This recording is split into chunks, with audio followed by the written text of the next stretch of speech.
All right, let's talk about a huge challenge with AI. How in the world are you supposed to use it for serious research when, let's be honest, it sometimes just makes things up?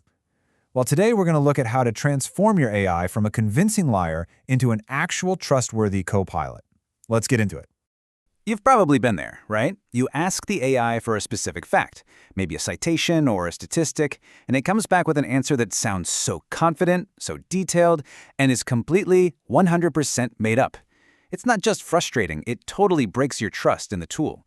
So, how do we harness all that power without falling for the pitfalls? And this really sums up the dilemma perfectly. On one side, you have this incredible promise, instantly synthesizing massive amounts of info, stuff that would take us humans hours or even days to get through. But on the other side, you've got this peril. The fabrications, the outdated info, the phantom citations that can just torpedo your entire project. The answer isn't to throw the tool away, it's to get smarter about how we use it. To fix this, we first have to get under the hood and understand why this even happens. It's not like the AI is sitting there trying to deceive you. The problem is actually baked right into the DNA of how these base AI models work. Okay, think of a base AI model like this. Imagine a certified genius who has read literally every single book, article, and website, but only up until, say, 2022. Now that genius is locked in a library with no internet, no newspapers, no new information. They can have brilliant conversations about everything they know, but they have no idea what happened yesterday, and they can't even double-check their own memory. That's the hallucination problem in a nutshell. So, what's the first, most logical step to fix this? Well, you've got to get that genius a Wi-Fi password, right? You need to connect them to the real world, right now. And that's exactly what our first big upgrade, Web Search, is all about. This brings us to what's called a web-grounded response, and it is a total game changer. Instead of just digging through its old static training data, the AI can now perform a live search on the internet to answer your question. It can pull in today's news, the latest scientific papers, you name it. So the before and after is just night and day. The base AI is stuck in the past, basically guessing based on old info. The web-grounded AI, though, can work with what's happening today. If you're doing any kind of research where being up-to-date matters, and let's face it, that's most research, using web search isn't just a nice feature, it is the absolute bare minimum for getting reliable answers. But, and this is a big but, let's be super clear, web search is not a silver bullet. It doesn't solve everything. The AI can still get confused by what it finds online, it might pull from a sketchy website, or it could give you a summary that misses the point entirely. It's a massive step up, but it does not remove the most important expert from the equation, you. You still have to check its work. Okay, so what if you can take this even further? What if, instead of just letting the AI roam the entire wild internet, you could point it to a bookshelf of sources that you have already approved, sources you already trust? Well, that's exactly what our second major upgrade, Project Workspaces, is for.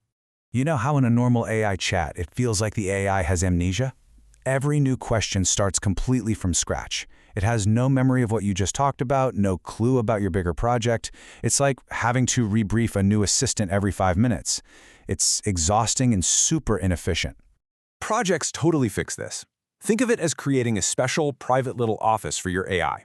Inside this workspace, you can upload your own files, your company reports, your data, key articles, interview transcripts, and you're basically building a curated, trusted library for the AI to use.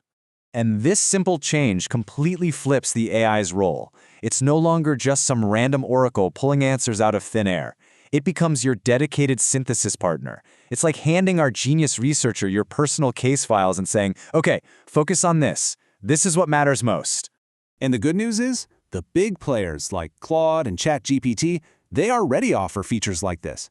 You can upload different kinds of files, give the AI specific instructions on how to act inside that project, and, this is key, you can use web search right alongside your own documents.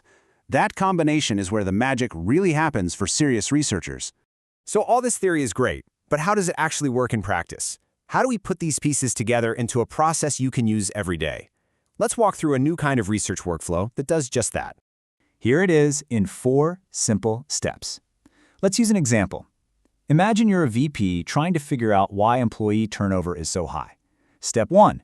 You create a project and upload all your company's private exit interview data. Step 2. You then ask the AI to use its web search to find the latest external articles on employee retention strategies. Step 3. Now this is the human part. You check the sources it found. You compare them against your own internal data. And step 4, the synthesis. You ask the AI to connect the dots. Okay, based on our exit interviews and these articles, what are the top 3 strategies we should actually try? You see how this workflow completely changes your job? You're not just a fact checker anymore, nervously hoping the AI got it right. You are now the strategist, the director of the entire research operation. And honestly, it all boils down to this right here. You let the tool do the heavy lifting, the tedious searching, the summarizing, the organizing. And that frees you up to do the work that actually requires a human brain, applying your judgment, verifying the key claims, and making the final strategic call. So, by combining web search to stay current and projects to stay grounded in facts you trust, you've built an incredibly powerful and reliable research engine. Your AI is no longer a potential liar, it's a genuine co-pilot. So the only question left is, what are you going to discover together?